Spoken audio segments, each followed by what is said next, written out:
पूर्व केंद्रीय मंत्री और जगदेव प्रसाद के पुत्र नागमणि ने अपने पिता की प्रतिमा पर माल्यार्पण कर शहीद जगदेव सेना के राष्ट्रीय स्तर पर गठन की घोषणा की है।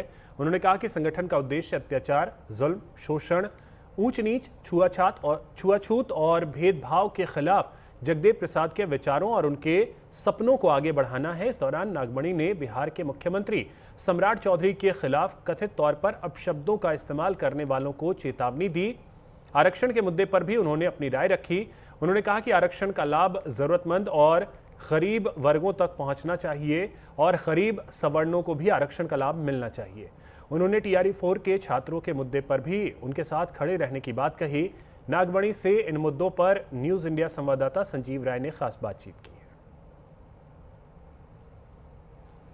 नागमणि जी हमारे साथ मौजूद हैं, राष्ट्रीय गठन भी कर रहे हैं और लगातार कहीं न कहीं सुर्खियों में रहे। नागमणि जी, इस बार फिर आप एक राष्ट्रीय गठन, राष्ट्रीय सेना का गठन, लगातार सुर्खियों में आप रहे, पूर्व केंद्रीय मंत्री रहे हैं, क्या कहेंगे?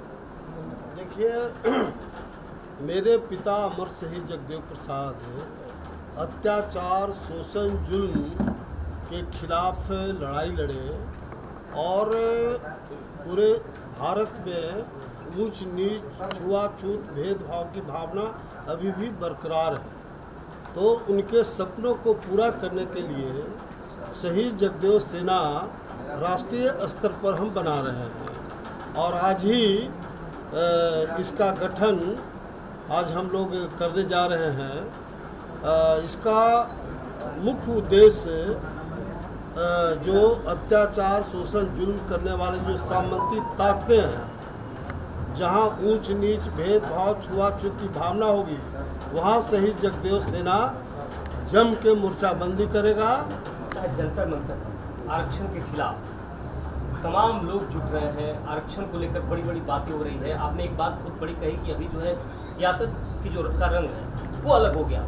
आपने खुद कहा कि मुख्यमंत्री को लोग गाली दे रहे हैं, अगड़े और पिछड़े की राजनीति शुरू हो गई है, समाज में एक इस तरह का एक बदलाव आ रहा है। आप देख रहे हैं, आप पुराने नेता हैं, क्या कहेंगे? ये बताओ कि अगर सवर्ण समाज ये आरक्षण का जो कुछ लोग विरोध कर रहे हैं, जो आरक्षण का विरोध कर रहे हैं, ये संविधान सम्मत है।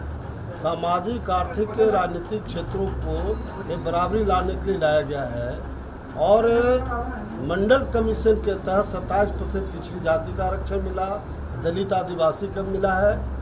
उसी तरह से जो सवर्ण समाज के लोग को, जो गरीब लोग थे, मैं उस समय सामाजिक न्याय अधिकारिता मंत्री था, मैंने ये बिल लाया था कि ऊंची जात में जो गरीब लोग हैं उनको भी आरक्षण दिया जाए।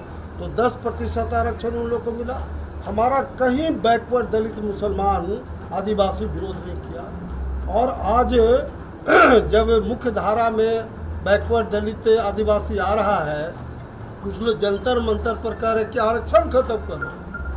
हमारा प्रधानमंत्री, गृह मंत्री ने 2 टूक शब्दों में कह दिया है कि किसी भी कीमत में आरक्षण खत्म नहीं होगा।